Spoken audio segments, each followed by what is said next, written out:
The next presenter is here, Daryl Kelly.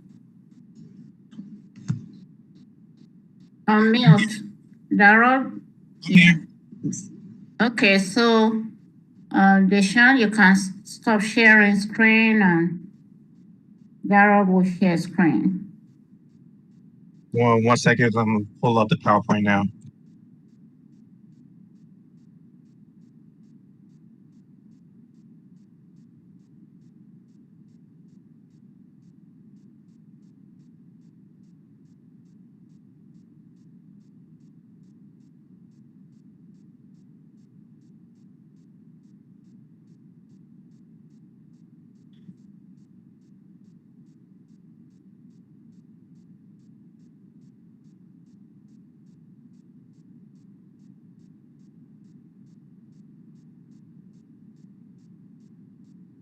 Please complete the evaluation form for the presenters.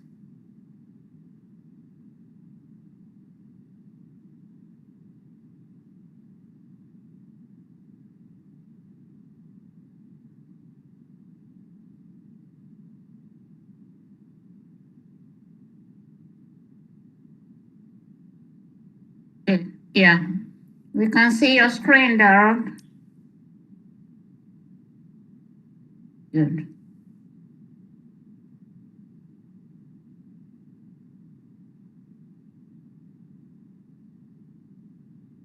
Perhaps you can make it full screen. Yeah.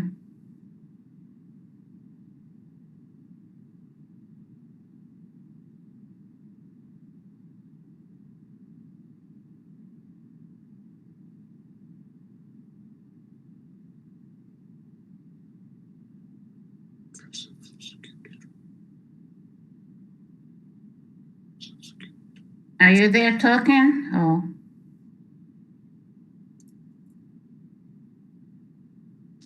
Daryl, we can't hear you. Just in case you're talking, we cannot hear you.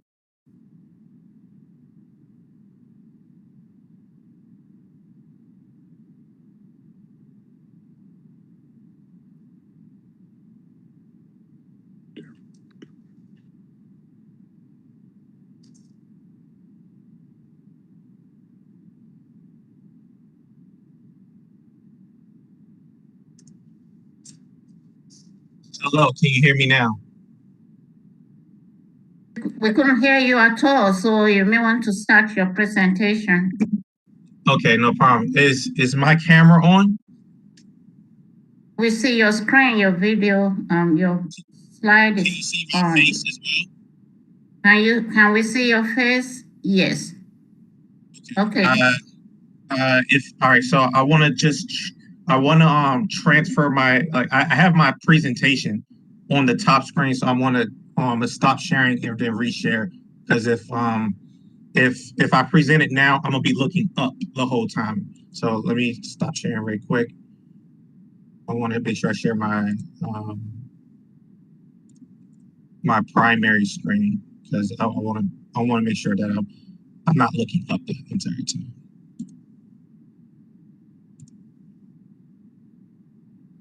Okay. Okay. Now I should be good. Hello, everybody. My name is Daryl DJ Kelly Jr. It's an absolute pleasure to meet all of you. Oh no, you're looking at the wrong screen. This is frustrating. One last brief indulgence, technical difficulties. All right, we should be good now, hopefully.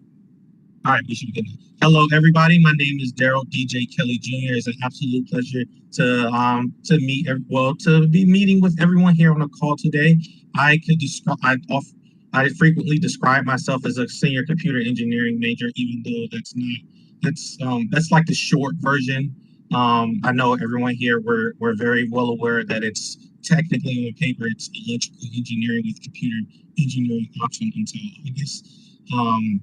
And I wanted to present today to you the offensive security drone. Without further ado, I'm really excited, and I hope everyone's having a good day today. So let's jump straight in. How do I go next? Here we go. So the objective slash problem, current security and oriented operating systems utilize software for offensive security purposes. Many of them require additional on-site hardware in order to work. In the past, pen testers, and that's what my aspiration is to be I'm a future penetration tester, red team, that kind of ordeal. Pen testers have circumnavigated this requirement by using things like USB drives with catchy messages attached to them. So one way that someone would some sort of penetration testing. I apologize for the very bright light. It's just not working with me right now. One way that people have circumnavigated this particular issue in the past is but they would drop USB drives with catchy messages on them, like UDC 2021 financial payroll reports, and they'll label the USB and they'll drop the USBs in sporadic locations. Unsuspecting users would probably pick up the USB drives and plug them into the computers, and thereby injecting malware into their computers. However, this is disadvantageous because you're leaving physical traceable hardware devices on the particular premises in which you're a hacker leaving evidence, and you never want to leave evidence. That's just how it is. So our solution is the implementation of a semi-autonomous drone that will be able to wirelessly transfer information back to the pen tester. And we actually conducted a real penetration test using this particular drone this hardware and software integration. And so I wanted to move towards the materials that we actually ended up purchasing. We had to make a lot of ad hoc modifications towards the end before looking for the wording, because I ended up having to purchase my own parts for this particular project, because that's besides the issue.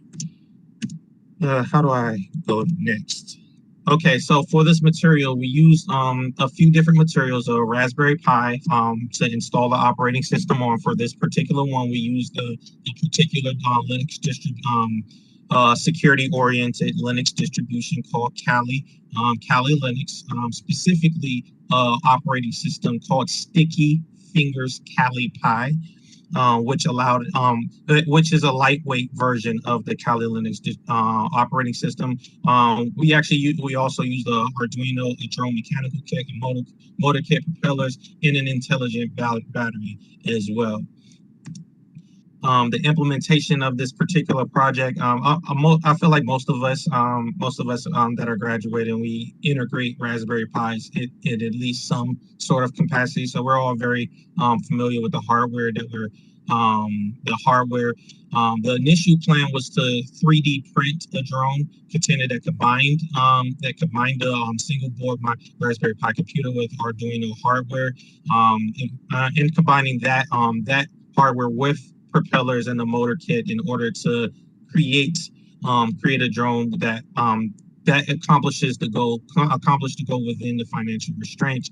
And again, we did use this board because it was very compatible with it was very compatible with the operating system in which we were particularly using. As far as the Gantt chart, I did submit a deliverable. I think this came in the form of an Excel spreadsheet that showed our project timeline as we accomplished it. We did manage to accomplish the goal within the projected timeline and within financial constraints, so that was a big win. So without further ado, let's move on to the technical portions of it. On the left, we can actually see a picture of the completed project. We wired up basically a drone. We couldn't necessarily I did have to, for timeline purposes, we did have to scrap the idea of building it from scratch. So we did have to assemble this drone using pre-existing wiring circuitry, and that wasn't the primary focus of the project. Anyway, the primary focus of the project was integrating the the penetrate to build a remote penetration testing platform. And so essentially we did manage to wire up the drone and then actually and attach the Raspberry Pi with the operating system on it and complete an actual penetration test. In the middle, we can actually see some of the code that was actually implemented onto the drone. You know, for movement, and for penetration testing purposes. And on the right is the Raspberry Pi. This is before it was attached to the it was ultimately attached to the drone. But while we were in the middle of installing the operating system itself onto the Raspberry Pi. So we did ended up actually using that as a combo as well. So I did this. Moving on to the actual penetration testing, like the actual testing of the drone. So we want to make sure that we're not just building things for the sake of building things, that they actually have implications. So as I used a famous penetration testing platform called namely Hack the Box, one of the biggest ones out there, in order to test it out. And we did complete an easy test using it, and we made sure that we SSH'd into the Raspberry Pi on the drone. It actually did perform the test from the drone into this particular box on this using this software. For enumeration, we did conduct an in-map scan for reconnaissance and enumeration, and we did find that there was a couple of ports that listed vulnerable services that were open. For legal purposes, it would probably it's illegal to do these things on UDC's network, and I am not interested in going to jail. So we did use a platform that was built specifically for this purpose, for this purpose, and the drone was tested on the ground instead of in the air, specifically because there are a lot of laws in DC that restrict the flying of drones within our particular area. We did find vulnerable services on this particular platform, and namely ports 445 and 1433 that were associated with file sharing and SQL Server. And so we wanted to make sure that we actually see what we could actually do with those particular services. I noticed that I misspelled enumeration there, so I'm going to go ahead and correct that later. And from there we used a tool called first we checked to see if there was anonymous login enabled on that particular service. This is a place to practice. So of course that particular service was available. We managed to check to see if it was anonymous login, which was available, and we did manage to get a configuration file that listed the initial foothold credentials. From there, we was actually able to use a very popular tool called Impacket that was able to use those credentials in order to log into the pen testing platform. From there, we was able to I got ahead of myself. From there I got ahead of myself. This is the portion of the code in which we use to actually log into the SQL Server using the credentials that were produced from the configuration file. From there, we did manage to check the privileges, which we did not have escalated privileges. So we did use a reverse shell that gave us credentials back to our remote access computer. So at this particular time, we were still interacting. At this time, the drone is still interacting with the penetration testing platform, and from here we was able to actually successfully get a reverse shell We did, and from there we also was able to escalate privileges using another a tool from Impacket that was able to execute a payload that gave us back admin privileges, not just user but admin privileges on the penetration testing platform. And so, and this, oh, I got ahead of myself again. So this is the privilege escalate the steps for privilege escalation, and as you can see, we use PS with we was able to get those penetration. We was able to get secure those particular credentials and use the drone in order to remotely access the server. We use Impacket's PSExec.py in order to get to escalate privileges and to ultimately log in as an administration as an administrator. So from this is and we was also able to find those credentials because they were they were within the the standard configuration files within the Windows environment. Last but not least, that pretty much concludes the presentation. So what are the implications? I do have a video that I would like to share following this, but the implications of this project, essentially, we've successfully incorporated a portable version of the Kali Linux operating system with the airborne mobile vehicle that ultimately enable the remote penetration testing of networks of up to about 30 feet, and we did test this on the ground. So I did, without further ado, that's the end of the particular project and of the presentation. I wanted to invite anybody to ask any sort of questions.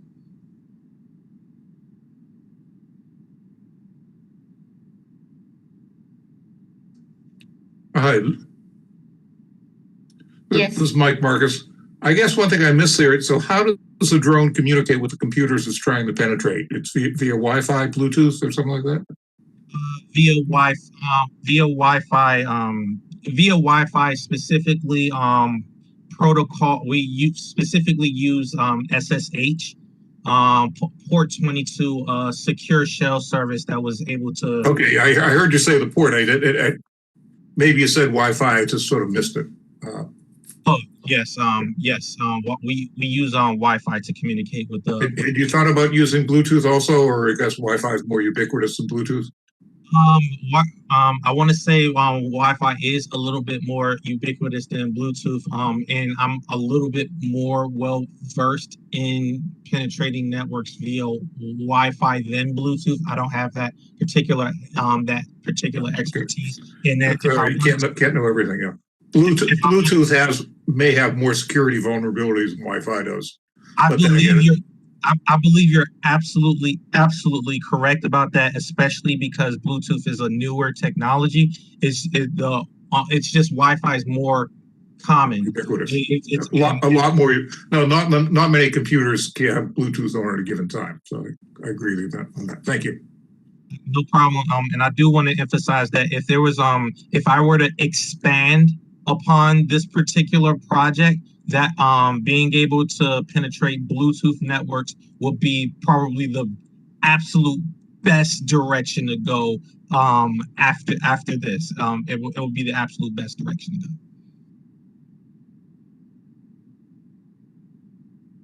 Any more questions for Daryl?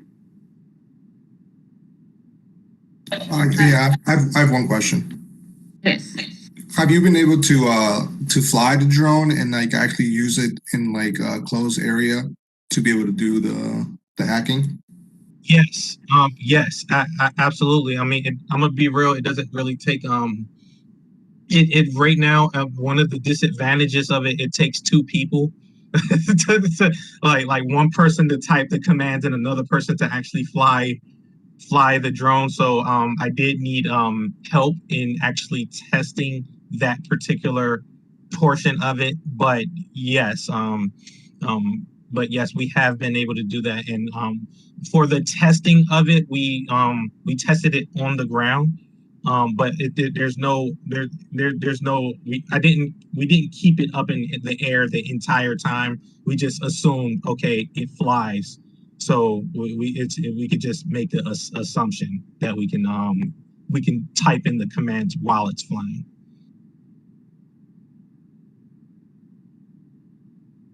Plus, your project is work in progress.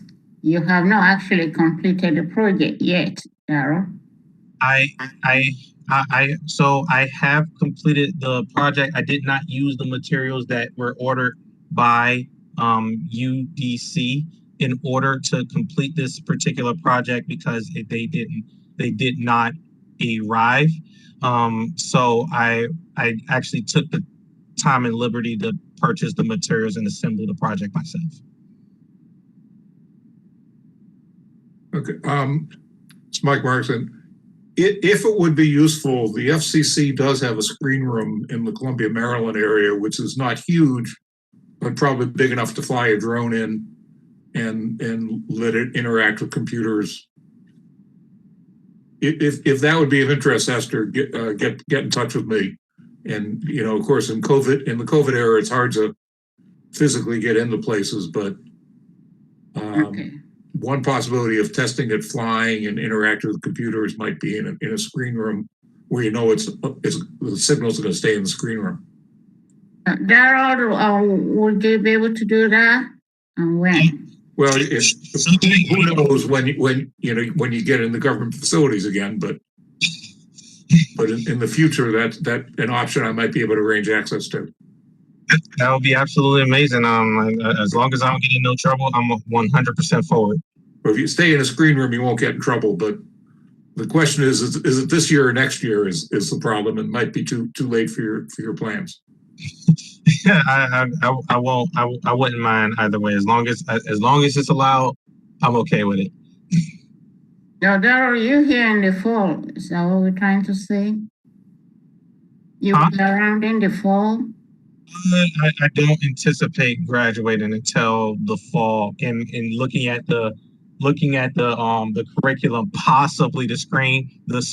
But I'm Dr. O. I'm trying to get out in the fall, please. I'm trying. I don't want to stay here any longer than I have to. But I will not be graduating this particular semester. So I will be around for at least until December. So we'll let you know, Dr. Marcus. Thank you. Thank you for offering. Any more questions for Daryl? This is Dr. Carroll. Just a point, since I don't think you're having summer school this summer at UDC, No. perhaps there's a possibility for the student to work with the government office. There are some summer programs. Most of them would have been advertised typically in January, but maybe there's still a way to do something.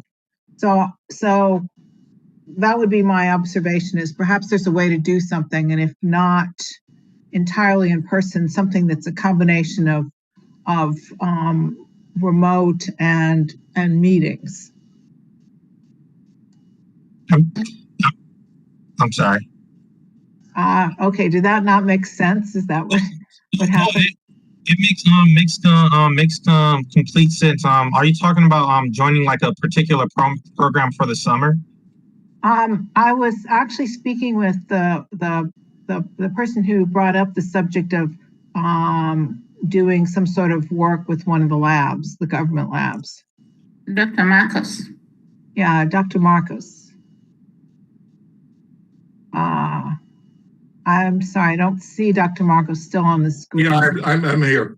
No, I wasn't talking about working at a government lab. I'm saying you might be able to use a facility at a government lab, for example, a screen room that you could physically fly the thing in and keep its electromagnetic waves there. But I don't think realistically, physically going to government facilities is maybe a doable, depending on the pandemic, may not be doable when he plans to finish. But yeah, if you have a follow-on student, it might be a possibility.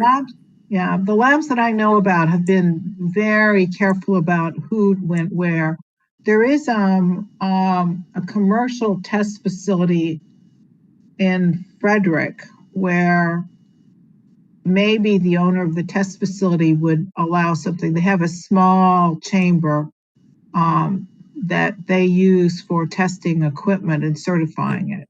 There are some other ones in the Washington area too that I know of, but again, physical presence is not popular during the COVID era. Particularly if you can't prove you've been vaccinated, it's the sort of people who are squeamish Yeah, about that's these a things whole in the current era. that's a whole nother conversation, isn't it? Right, but I wanted Esther to know that in the future, if you have something where access to a screen room for a student experiment would be helpful, it may be possible to arrange that. Yeah. But in the middle of the pandemic, it's not a great time to do that. Yeah. He was asking for that last week, where he could test it room. Yeah. Well, keep me in mind, Esther, if this comes up again. Okay, thank you. We appreciate that. I could try to use my connections. Yeah. Thank you so much for that, Mr. Three-letter agencies probably have such screen rooms too, but they don't want to let you in the best of times. But there are places that don't have that problem if it were not the middle of the pandemic. Yeah. At the very least, I could say if I went to a 3-letter agency to test like a security oriented drone, that sounds pretty cool. Like I could go and get my shades.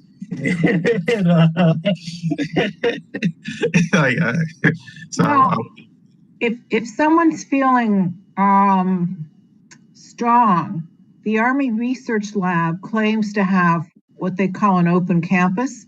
And I have seen some of their drone work when they had open house days. One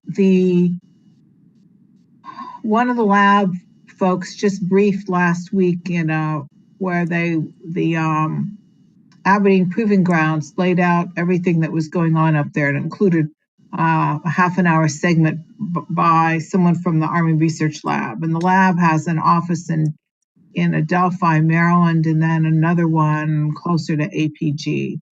So the way to do that would probably be if the student wrote down 2 to 4 bullets saying, one being the objective of my testing is, the second one being I expect this to take so long, and my test plan is attached. And then if this went to Dr.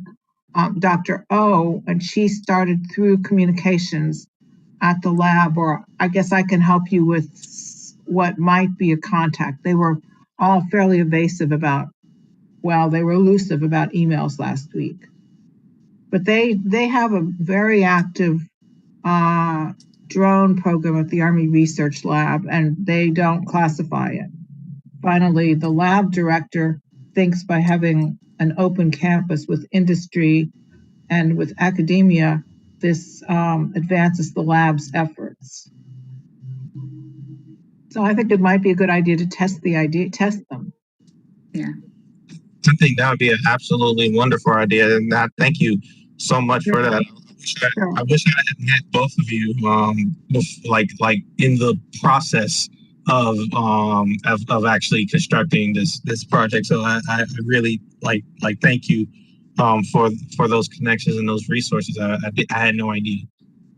Yeah, well, that's why we're all here, is to try to help move things along.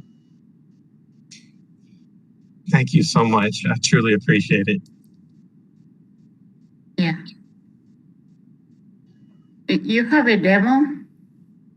I do not have a demo with me right now. I did record a video.